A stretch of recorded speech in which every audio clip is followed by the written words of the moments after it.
ना बताइए क्या हुआ था आपके साथ में? हमारे साथ में ये कुछ आतंक लोग आए, एकदम 20-25 लड़के थे।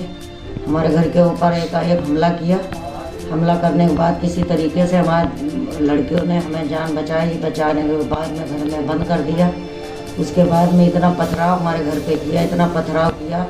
किसी महल्ले से पुलिस वालों तक खबर पहुंची, तो पुलिस आने के बाद भी ये लोग काबू में नहीं आ रहे थे। बहुत पुलिस ने कोशिश की, लेकिन ये लोग काबू में नहीं आए।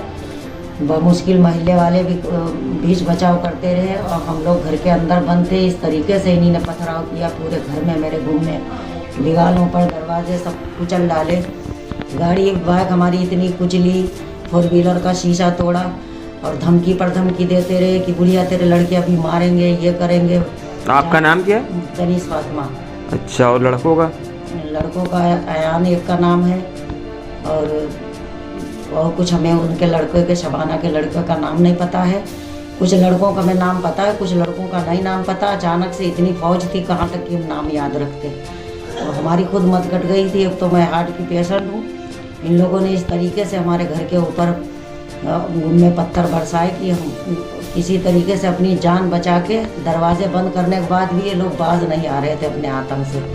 और उसके बाद थाने पे क्या हुआ? चौकी थाने पे क्या हुआ मैटर पूरा? चौकी पर ये लड़के गए, हमें भी बुलाया गया, मेडिकल कराया गया, लेकिन मेडिकल की रिपोर्ट थाने के ऊपर है। वहाँ से मेडिकल करा के मुझे भेज दिया गया घर पे। तो उन पे कोई मुकदमा लगा लड़कों पे? उन पे कोई मुकदमा नहीं लगा और 151 में चालान कर दिया। हमारे भी लड़के बुला लिया। बुलाने के बाद में 151 पे चालान कर दिया उनका। हमारे भी बेटे का कर दिया साथ में चालान 151 पे। जी, जबकि उनके ऊपर ये धारा लगना चाहिए थी कि इस तरीके की योगी जी की सरकार में इस तरीके से पराए घरों में घुस के मारना, महिलाओं को पीटना। जब मैं खून में तर हो गई, तब इनकी माँ ने अपने आप खुद चोट मार के थाने पर दिखाई। खुद उन्हें मारा? अपने खुद मारी है उन्हीं ने चोट। जब हमारी वीडियो बन रही थी, सारी लाइव चल रही थी बाहर, मैं तो घर के अंदर बंद थी। मेरे खून चल रहा था, सर फूटा हुआ था, मेरे बच्चों को भी चोट आई थी। और 151 में उनका चालान कर दिया गया थाने पर से। और थाने पर से छूट के आने के बाद में अब भी वो काबू में नहीं। मेरे दरवाजे पर से धमकी बार बार दे के निकल रहे हैं। अभी 3 बजे तो फिर धमका रहे हैं आपको? फिर धमका रहे हैं। अभी 3 बजे करीब हम बैठे हुए थे घर के अंदर, दरवाज़ा मेरा खुला हुआ था, तो इधर से कहता हुआ उनका बेटा और एक लड़का और पीछे बैठा था, गाली दे के, हमारा मुँह देख के गाली दी और कहने लगा कि ये लोग बाहर निकल भी तो नहीं रहे। छोटा बेटा हमारा ड्यूटी पे जा रहा था, उसका भी पीछा किया इनके लड़के ने। फिर दीवारा हमारे दरवाजे पर से बड़ा ऐंठता हुआ निकल के जा रहा है। जब भी मेरा मुंह देखता है तो मुंह देख के कहता है, गालियां बकता है और कहता है कि पुलिस चौकी मेरे अंडर में है। हम तो देखो 151 में इतनी अपराध करते हुए 151 में चालान फिर करेंगे और फिर 151 में चालान हमारा हो जाएगा, हम छूट जाएंगे। तो मतलब बता रहा है पुलिस अंडर में हम लोग? जी जी, कोई धारा नहीं हम पे लगेगी। अगर इस तरीके से इनका 151 में चालान इतना क्राइम करने के बाद में होएगा, तो इनका अपराध बढ़ता जाएगा। कि किसी के घर के ऊपर इतनी सरेआम वीडियो बनना ही चल रही, किस तरीके से हमारे घर पे पथराव हो रहा है। कोई केस नहीं उनके ऊपर, कोई 2 दिन वो थाने में नहीं रोके गए, कोई मुकदमा नहीं उनके ऊपर लगा। और उल्टा मुकदमे की ये कहा जा रहा है कि जो मुकदमा उनके खिलाफ लिखे, वही मुकदमा हमारे लड़कों के खिलाफ लिखे। हमारे लड़कों के खिलाफ क्यों लिखे? कि हमारे लोगों के ऊपर जानलेवा हमला हुआ।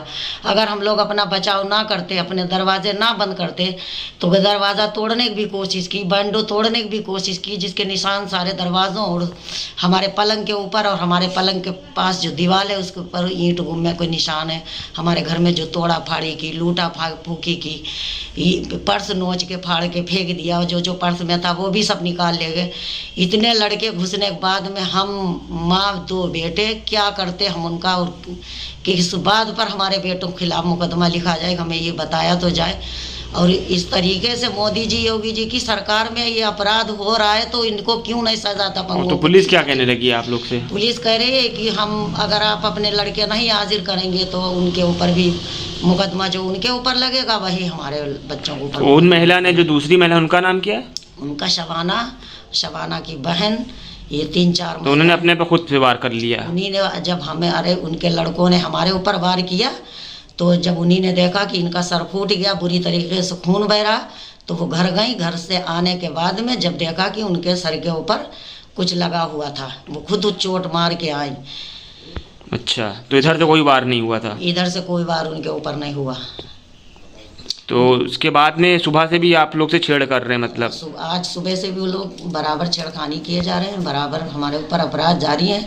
बच्चों को पीछा कर रहे हैं, ड्यूटी जाने नहीं दे रहे हैं, घर से नहीं निकल रहे हैं। तो कह रहे कि घर से निकल भी तो नहीं रहे बाहर, कि हम बच्चों घर में बिठा ले रखें। और कब तक कि हम बच्चों को बचाएंगे, किस तरीके का अगर कोई भी घटना हमारे बच्चों के साथ में होती है, उसके जिम्मेदार शबाना के लड़के और जो लड़के हमारे घर में सीसीटीवी कैमरे में कैद हैं, सब जिसने जिसने हमला किया ये सब जिम्मेदार होंगे। कोई बात हो गई इस बात की, पुलिस प्रशासन भी इस बात की जिम्मेदार होगी। कोई भी मेरे बच्चों के साथ में या मेरे साथ में घटना होती है, पुलिस प्रशासन इसकी जिम्मेदार होगी। पूरी जिम्मेदारी पुलिस ने ली है और 151 में उन्हीं ने चालान उनका किया है। चलिए ठीक है। हमारे बच्चे बेकसूर है, कोई हमारे बच्चों के खिलाफ मुकदमा ना लिखा जाए। जब घर पे किसी के भी चढ़ाई होएगी तो मजबूरी में क्या करेगा इंसान। शहादतगंज थाने के ऊपर इनके ऊपर 4 मुकदमे लगे, इन्हीं लड़कों पे, इन्हीं लड़कों के ऊपर बराबर। ये कहीं ना कहीं आतंक किया करते हैं और कहते हैं कि पुलिस हमारा कुछ नहीं कर पाएगी। और हर बार में ये 1 से 51 में, अभी बीच में भी इन्हीं ने लफड़ा किया है कि घर के ऊपर इसी तरीके से 1 से 51 में इनका चालान हुआ। दोबारा फिर इन्हीं ने हमला किया इसी तरीके से, जो आपकी 5वीं बार हमारे घर पर इन्हीं ने हमला किया है।